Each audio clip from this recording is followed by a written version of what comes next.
In your interests, I can't speak about this enough.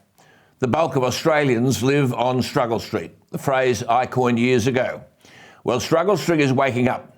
Politicians, hamstrung by blind ideology, continue on, but they still get their pay.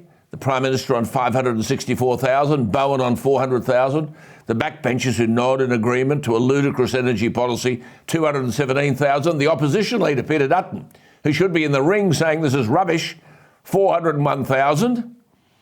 The Australian Energy Regulator and the Energy Security Board are warning that electricity costs will keep rising for years because the cheaper coal-fired generators are being forced out of the market, and the Albanese government, Bowen, is talking about $20 billion in transmission lines to get his renewable energy into the grid.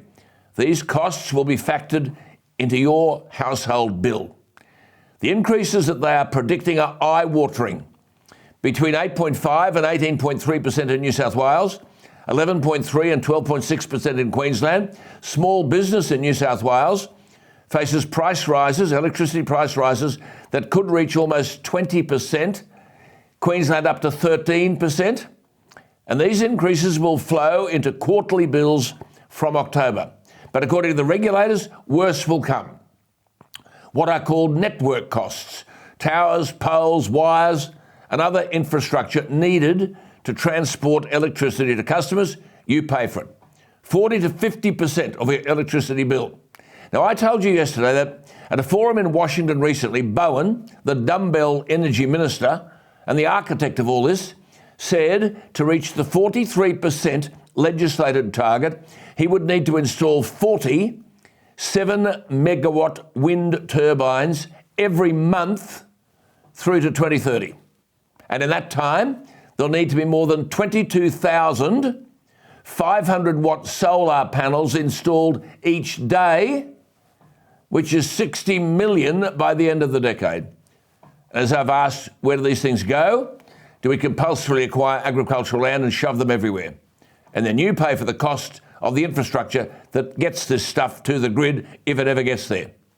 And remember Bowen saying in Washington, we face a collective endeavour of almost unprecedented scale, unquote. Well, as I said, that won't be my endeavour. My endeavour is to persuade Australians in Struggle Street that this is moronic.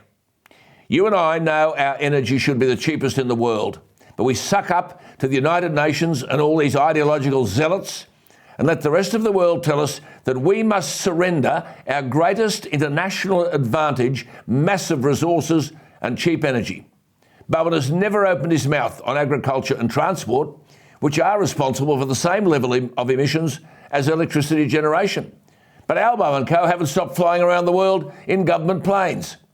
Yet here we are being told that our energy prices for business and households are unlikely to fall over the next several years.